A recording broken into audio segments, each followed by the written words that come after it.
ओं नमो भगवते वासुदेवाय। नारायणं नमस्कृत्यं नरं चैव नरोत्तमं देवीं सरस्वतीं व्यासं ततो जयमुदीरयेत्। मूकं करोति वाचालं पङ्गुलङ्घयते गिरि यत्कृपातमहं वन्दे परमानन्दमाधव। निगमकल्पतरुगलितं फलं सुखमुखाद्रवृतसंयुतं पिबत भागवतं रसमालयं मुहुररसिकभूमिभावुकः। अष्टमोध्याय। ए देहे जीव परमर संबंध अछि कि प्रकार। नानादि पुराणर अर्थ अष्टमे पुच्छे परीक्षित। सुखचरणे देई चित्त आनंदे बोले परीक्षित। राजा परीक्षित उवाच। नारद आगे ब्रह्मा जेते विष्णु महिमा भागवते कहिले जन उपकारे जे कथा शुणी प्राणी तरे। जे स्थाने जाहाकु जे भावे मुनि कहिले से जे प्रस्तावे ताहा श्रवणे इच्छा मोर तुम्भे तत्वज्ञ मध्यवर। हरि महिमा अगोचर श्रवण मंगल उच्चार। से कथा कह मुनि मते से हरि चरणे जेमन्ते। निश्चले मन करी स्थिर जेमन्ते छाड़ी भी शरीर। श्रद्धारे नित्य जेवा शुणे जे हरि कथा मन मने गुणे। मंगल नाम उच्चारण तार हृदय तत्क्षण। श्रवण मार्गे हरि पसे हृदय पद्मे स्थिरे बसे। सर्वदुरित हेळे नासे शरद जेह्ने वृष्टि शेषे। जळु हरई मल राशि से जेह्ने निर्मल प्रकाशी। निर्मल आत्मा तार होई से कृष्ण पाद मूले थाई। केबे हेनु होई बाहार माया भ्रमण होए दूर। पथिक पथ श्रम पाई से जेह्ने निजे गृहे जाई। श्रम पाशरी सुखे रहे गृह संपद भोगे देहे। अध्यात्मंत आत्मा होए धातु घटन देह बहे। जान तू कह ए के मते किबा ए काल कर्म के मते।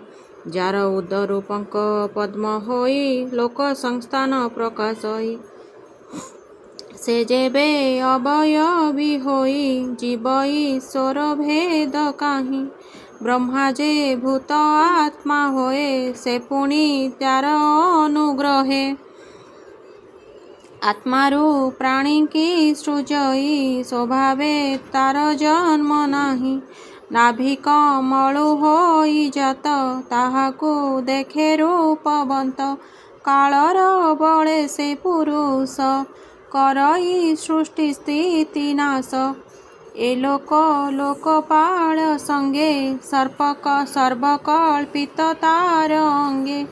ए जेते चतुर्दश पुर कल्पना करी अंगतार। ए भावे शुणिली जे मुहि एबे तुम्भकु पचारई। कल्प विकल्प यथा काले से ब्रह्म करे अवहेळे। सृष्टि पालन संहारण भूत भविष्य वर्तमान। कालर ठारु ए जेमन्ते आयु प्रमाणकार केते। कालर सेवा अनुगति अल्प बहुत संख्या स्थिति। कर्मर गति अबा जेते से जेहु प्रकाश जेमन्ते। गुणंक परिणामे केबा वेदादि रूप इच्छे जेबा। कि कर्म करी जहि तहि कि भावे जीवता भुंजई। भूमि पाताल दश दिश जे रूपे संभवे आकाश। ग्रह नक्षत्र महीधर नदी समुद्र द्वीप पार। एथि आश्रित जंतु जेते ब्रह्मांड प्रमाण बा केते।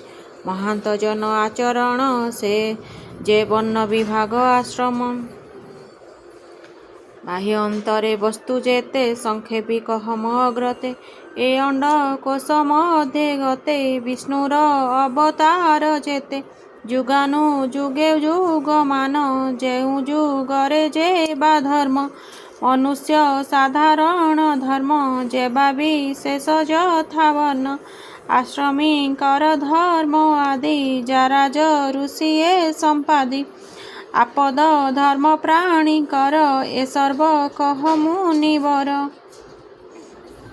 संख्या लक्षण तंत कर कि रूपे हेतु ए काहार।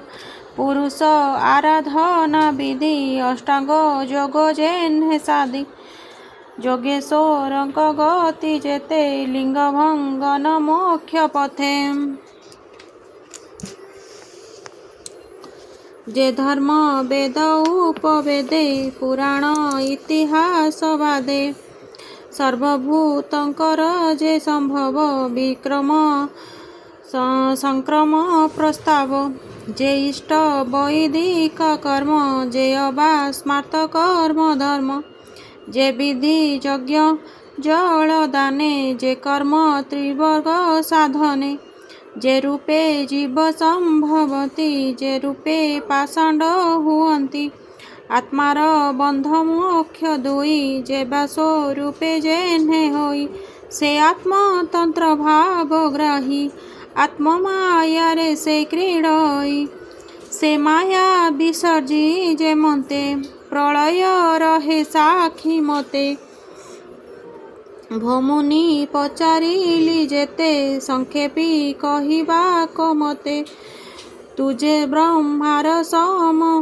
ମୁନି ଏ ବିଶ୍ୱ ସଂସାର ପ୍ରମାଣୀ ସର୍ବପୁରୁଷେ ଯାହା ଚିନ୍ତି ଅପରେ ତା ପାତ୍ର ଜାଣନ୍ତି ଆହାର ହୀନେ ମୋର ପ୍ରାଣ କେବେ ହେ ନହିବ ମଳିନ ତୁମ୍ଭବ ଦନୁ ହରି ରସ ପିବନ୍ତେ ମନ ହେବ ତୋଷ ସୁତବାଚ ଏମନ୍ତେ ପରୀକ୍ଷିତ ବାଣୀ ହରସେ ଶୁର୍କ ମୁନି ଶୁଣି ମୁନିଜନଙ୍କ ସଭା ମଧ୍ୟେ ଯେ ଅବା କହିଲେ ଆନନ୍ଦେ ସେ ଭାଗବତ ହରିଗୁଣ ବ୍ରହ୍ମ ସମ୍ପଦ ଯେ ପୁରାଣ ସେ ଯେ କଥା ବ୍ରହ୍ମାର ଅଗ୍ରତେ ସେ ବ୍ରହ୍ମ କଳ୍ପ ଉପଗତେ ଏକାନ୍ତେ କହିଲେ ମୁରାରି ବିଶ୍ୱ ସଂସାରେ ଦୟା କରି ପାଣ୍ଡବ ଶ୍ରେଷ୍ଠ ପରୀକ୍ଷିତ ଯେ ପ୍ରଶ୍ନ କଲେ କବୁକତ ସେ କଥା ଆଦି ମଧ୍ୟ ଅନ୍ତେ କହିବି ତୁମ୍ଭର ଅଗ୍ରତେ ବୋଲଇ ଦାସ ଜଗନ୍ନାଥ ଦ୍ୱିତୀୟ ସ୍କନ୍ଧେ ଭାଗବତ ଅମୃତ ରସମୟ ଗୀତେ ସୁଜନ ଜନଙ୍କର ହିତେ ପ୍ରାକୃତ ବନ୍ଦେ ଗୀତ ବାଣୀ ଶୁଣି ସଂସାରୁତର ପ୍ରାଣୀ ଇତି ଶ୍ରୀମଦ୍ଭାଗବତେ ମହାପୁରାଣେ ପାରମହଂସ୍ୟାଂ ସଂହିତାୟାଂ ଦ୍ୱିତୀୟ ସ୍କନ୍ଧେ ପ୍ରଶ୍ନ ବିଧିର୍ନାମ ଅଷ୍ଟମ ଅଧ୍ୟାୟः।